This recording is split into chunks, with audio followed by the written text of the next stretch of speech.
Good afternoon, everyone, and thank you so much for joining the NAACP Virginia State Conference kickoff to Freedom Summer Virginia.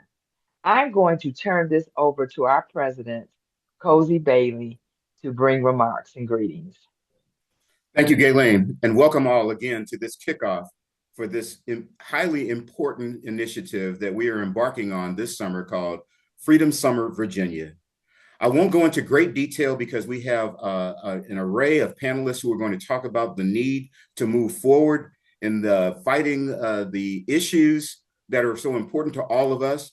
But I will tell you this, Freedom Summer Virginia is modeled after Freedom Summer of 1964 in the state of Mississippi, where many organizations, including the NAACP and partner organizations, came together focused on increasing the number of Black people in Mississippi registered to vote.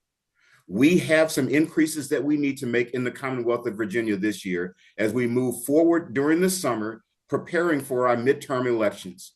Part of that is, in fact, increasing the number of Black people and all people registered to vote. But more importantly, it is educating people on the issues, the things that are important to us, as well as the three constitutional amendments which will be on the ballot, and then ensuring that after that, they turn out to vote. We're going to do that in a sweeping way, as well as combine with that a focused way, which Gayleen will talk about in a minute. So again, thank you all so much for showing up today. Hold your questions to the end, and we will be answering those questions. With that, thank you, and back to our political action chair, Gayleen Knoyton. Thank you, President Bailey. We have some dynamic speakers and partners that's going to be also doing voter registration and outreach during this Freedom Summer Virginia. As President Bailey stated, that Freedom Summer Virginia is modeled after the 1964 Freedom Summer. We have targeted areas that we will be going into, making sure that people in marginalized communities are being registered to vote, educated, and mobilized. And this is so important for us to get ready for the midterm elections in November. And also to prepare for the new legislation that provides 2 Sundays of voting in Virginia, which is the third and fourth Sunday. And so we've got to prepare for that as well to make sure we have turnout. So with that, we have several speakers that's going to bring remarks. And our first speaker is going to be Melanie Campbell, who's the president and CEO for the National Coalition of Black Civic Participation. Thank you so much for this invitation. It's always good to be with what I say. I am a NAACP baby. So, Reverend Ailey and Gayleen, thank you all so much for your leadership and your partnership. One of the things that's really exciting about where we are in this moment is Freedom Summer is something that has taken hold, especially in light of the attack on voting rights that's taking place since the Supreme Court Calais decision in many states. And we know in our Commonwealth of Virginia, we made the attempt to follow the law, to expand and redraw lines in mid-decade. And unfortunately, we had a Supreme Court that did not uphold that right that we have. So those things are voting rights is really core to any other rights and freedoms that we have fought for, bled for, died for over the many generations, and all of that is on the table. All of our rights and freedoms, our democracy is truly on the table as we supposedly are celebrating the 250th anniversary. What we know is this is the election that will determine what the next 250 years looks like. And so a lot is at stake. What's important is that we're building coalition and coming across generations and multiracial, multicultural coalitions, whatever is needed. We've been all across the South. There's Freedom Summers taking place. We organized down in Alabama and in Mississippi and what's happening in Virginia. And there's a movement afoot.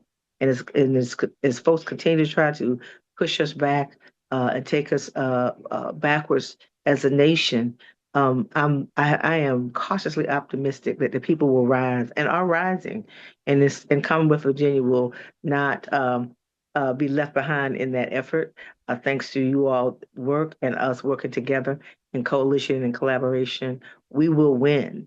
And when we fight, we win, and when we unite, we win even more. So thank you for this opportunity, and looking forward to working with you all on Freedom Summer, Virginia. Great. Thank you so much, Melanie. Next, we have Joan Porter, who is the president of the Virginian League of Women Voters. Thank you, Jaylene. I just want to make sure that I was unmuted. I did actually do that. Thank you so much for this opportunity. The League of Women Voters of Virginia is proud to be a member of Freedom Summer 2.0. We are now in the process of sending out 40,000 pieces of voting information to our 15 local leagues, representing almost 2,100 members of the Virginia League. This is in addition to 8,000 voting buttons and stickers reminding people of the importance not only to register, but then to vote. This information will be used in our voter registration activations and our Get Out the Vote activations throughout the Commonwealth. We are also going to engage our youth council members, many of whom are young people of color throughout the state, in peer-to-peer activities to teach young people of the power of their vote. To many young people, they are already disillusioned. They're disillusioned of government, they're disillusioned of the situation, and they're not aware of their power to change the system. And as always, we will be in high schools and colleges informing them of the right and the need to vote. And also, we are reminding high schools that they are required by law to make time and materials available to all students who are eligible to vote. When I was a child, there was a very popular Broadway show and later a movie called South Pacific. And one song has always stuck with me, and it is called You've Got to Be Taught. You've got to be taught to hate and fear. You've got to be taught from year to year. It's got to be drummed into your little ear. You've got to be carefully taught. You have to be taught to be afraid of people whose eyes are oddly made or whose skin might be a different shade. You've got to be taught. Before you are 6 or 7 or 8, you have to be taught to hate all the people your relatives hate. People are called naturally to community, and we believe that community must and will prevail over hate. And we appreciate this opportunity to be part of this movement. Thank you. Great. Thank you so much, Joan. And next, we have Javian Tucker. He is the vice president of the Youth in College, NAACP Virginia State Conference. Thank you, Ms. Gayleen.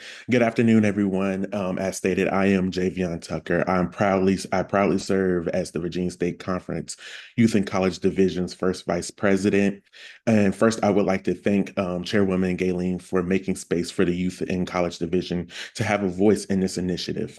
The Youth and College Division is honored to have been asked to be a part of this movement and make sure we do our part to reach the young adults in the Commonwealth. Young people have always been at the heart of transformative movements in our nation's history, from the students who sat at lunch counters during the civil rights movement to the young leaders who continue to advocate for their communities today. Progress has often been driven by those willing to step forward and serve. Us young leaders recognize that civic engagement is about more than a single election or a single moment. It's about building informed communities, developing future leaders, and creating a culture where every person understands their rights, responsibilities, and ability to make a difference. The Youth and College Division will support this initiative wherever we can and wherever we're needed. We will work to ensure that accurate information reaches youth communities, that young adults understand available resources, and that they are equipped with the knowledge necessary to become lifelong civic leaders. This initiative is also about investing in the future. Young adults are not merely the leaders of tomorrow, they are the leaders of today. Their energy, innovation, and commitment to service are critical to strengthening our communities and preserving the values that unite us. We stand on the shoulders of individuals who sacrificed, organized, and educated and work tirelessly to expand civic participation and opportunity. Today, we recommit ourselves to that work. Thank you. Great. Thank you so much, Javion. Okay, we have Jade Harris. She's the project director of Rural Ground Game. Hi, thank you, Gayleen, for that introduction. Again, my name is Jade Harris, and I'm the Special Projects Coordinator at Rural Ground Game, and I'm just going to jump right into the nitty-gritty of it. Retreat from rural areas has cost the pro-democracy coalition power at every level of our government. As we're also painfully aware, Project 2025 is in full swing, but for decades, many rural communities across the country have already experienced locally and regionally implemented versions of Project 2025. To put it plainly, we were the prototypes. Rural people are aware of what more can be lost, and we will find willing partners and allies in these communities who will be essential to reclaiming our rights. Rural Ground Game was founded to rebuild trust in Democrats and strengthen their presence in rural communities. Through local committee training, direct voter contact, candidate recruitment, development, and support, and targeted community engagement events, and much, much more, we've been able to improve democratic and pro democracy infrastructure in rural communities essential to the fight against fascism. During the original Freedom Summer, organizers intentionally focused on and included rural communities, devoting time and effort to organize everywhere.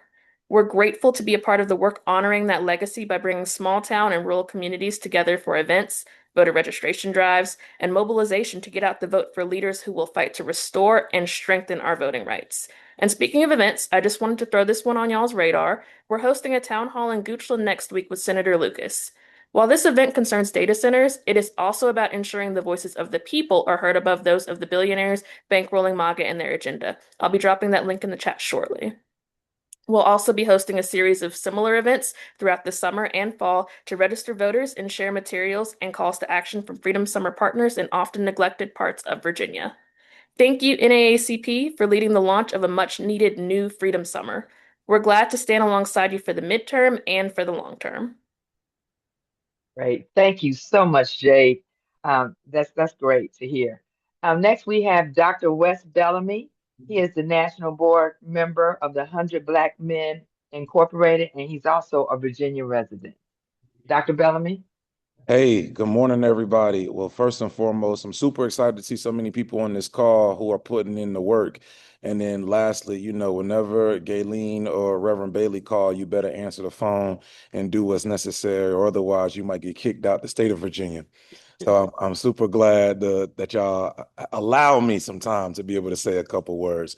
In all seriousness, the 100 Black Men of America, as well as all three of our chapters in Virginia, the Peninsula chapter, the Richmond chapter, as well as Central Virginia, also known as Charlottesville, are super excited to not only engage in Freedom Summer, but work with young people from across the Commonwealth to ensure that they're engaged not only in civic engagement and understanding what their civic duty is, but that we ensure that we hit our communities and hit the pavement to let all of our people know just how important this election is and how we have to be able to stand up not only against fascism, but against white supremacy, and more importantly, against a threat to our democracy. So again, we are very much so engaged. We're kicking off our Real Men Vote campaign this week, actually tomorrow at our national conference in New York City, in which we'll be engaging in 27 different cities across the country between August and November ahead of the elections, so that we again ensure that our brothers, with our goal of 5,000 brothers, new brothers registered to vote, and then 50,000 of our brothers from across the country participating in the election. We want to ensure again that everybody has a voting plan, but then our young people are aware of why this is important, and collectively we put our mouth where our action is, or excuse me, our action where our mouths are, and we do what we got to do to make sure that again we save democracy. Democracy is on the line, so let's all be fired up and ready to go to do what's necessary to get where we need to get. Thank you. Thank you, Dr. Bellamy. As we wrap up, and before I turn it over to President Bailey, I'm going to provide some next steps. It is not by accident that we're hosting this launch, the Freedom Summer Virginia launch today. This is June, the kickoff to Juneteenth as well. Juneteenth is Friday, June 19th. So what better way to launch Freedom Summer Virginia is to do it the week of Juneteenth. Also, because of the referendum turnaround by the Supreme Court of Virginia, it's more important for us to get out in marginalized communities, especially in those four districts, the first, the second, the fifth, and the sixth, to make sure that we register voters there and mobilize them to turn out to vote. 1.6 million voters' voices were ignored by the Supreme Court, and we have to make sure that all voices are heard. So we will be hosting town halls, voter registration drives, knocking on doors. Our partners will be doing the same thing too. We are asking organizations to take Freedom Summer Virginia and make it their own and register voters in a nonpartisan way. And also, we want to make sure that the truth is told and not disinformation. We got to make sure that we dispel disinformation. We also want to make sure that we turn out the vote, not only the starting early vote starts in September, but the last two Sundays before the election is Freedom Sunday, or we call it Freedom Weekend because it's Saturday and Sunday. We will have 14 days of straight voting um, up until the last Sunday of October the 25th. And so we have to have strategies on how we're going to turn out these votes that weekend, especially on those Sundays, the Freedom Sundays. So we will have organizations coming together and putting together strategies to make sure we turn out those votes during that time. And to our young voters, anyone who was born after 1973 was born with rights. And all those rights are basically gone now. The voting rights, Roe v. Wade, and then we look at affirmative action. And so we need all of our young people to step up and lead this effort. We are here to support. And yes, they stand on our shoulders, but we need our young folks to come out. So we'll be working with fraternities and sororities and other organizations that incorporate young people. We want to remind everyone that 16 and 17-year-olds can pre-register to vote. They can't vote until they're 18, but they can. However, they can pre-register and then they automatically be registered by the time that they turn 18. However, if you are 17 years old and you are 18 by the election day in November, November 4th, then you can register to vote and you'll be able to vote in early vote starting in September. So we do have a primary coming up in October the 4th as well. And the more people we turn out for the primary, the more people will turn out in November. So that is important too. So this is critically important. This is Juneteenth week. We are coming up on the 250th, I say, commemoration of Americans' history of the American Revolution. And it's important that we raise the importance on how important the Black vote and all votes are important. And we need to make sure that we mobilize, educate folks on the issue. And also, we need to promote the three amendments on the ballot which is the Voting Rights Amendment, Automatic Restoration of Rights, the Women's Reproductive Freedom, and also Marriage Equality, which these are the three amendments that are nonpartisan that the NAACP Virginia State Conference supports. So we're doing don't guess, vote yes times three. So with that, thank you for being on today, and I'm going to turn it over to President Bailey for closing remarks. Thank you, Gayleen, and thank you all of our partners who have joined us today for this momentous occasion as we announce again the kickoff of Freedom Summer 2.0, Freedom Summer Virginia. As we reflect on how we got here because those things that were accomplished during those days of the civil rights movement in 1963, 64, and 65, we find that today so much has changed. The forces of oppression and suppression have fought since those Hallican days in the early 1960s to reverse all of those gains. And most of them they have, with one exception. We still all have the right to vote. And for the young people whose vote is so important, remember that if you are going to turn 18 by election day, you can in fact vote in the primaries as well. You know, I was inspired by the words of the song from South Pacific that Jane Porter shared with us. And she inspired me to remember some lyrics from a classical song as well. One not as classical as that one from South Pacific, but I think one that truly, truly talks about the time that we find ourselves in. In 1965, one of my favorite groups, the Isley Brothers, had a song that metaphorically and explicitly describes where we are today. They started off by saying time is truly wasting, that there is no guarantee. Smiles in the making, you got to fight the powers that be. Got so many faces staying on the scene, giving up all around me. Faces full of pain. Then they metaphorically said, I tried to play my music, but my music was too loud. I tried talking about it, but I got the big runaround. And then I rolled with the punches. I got knocked to the ground. And if you remember the song, I'm not going to say that next line. But that's where we live today, with a bunch of craziness, a bunch of racism, a bunch of oppression, and a bunch of things that are counter to our democracy. In order for us to regain those things that we gained in the past and to move forward, we have to participate in this democracy in a way that we never have before. Freedom Summer Virginia 2.0 is about doing those things. And so we will go together and we will fight. And we will continue to fight until we reach that ultimate objective that we always attain. When we fight, we win. Thank you all very much for joining us today. Thank you. Thank you. Do we have, I know we have some press that are on. Are there any questions? If you have, Karen, do you see any questions? If you have a question, raise your hand so we can unmute you so that you are able to ask your questions today.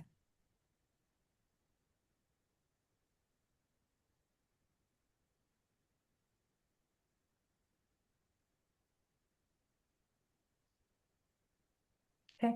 Do you have any questions?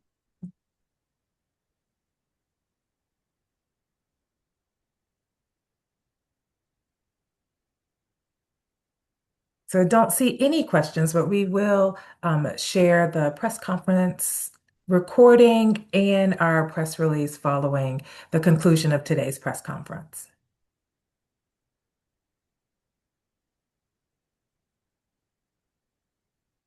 And so with that, we thank you all for attending. We look forward to voters coming out to all of our Freedom Summer VA events, and please stay tuned for more information. Thank you all so much.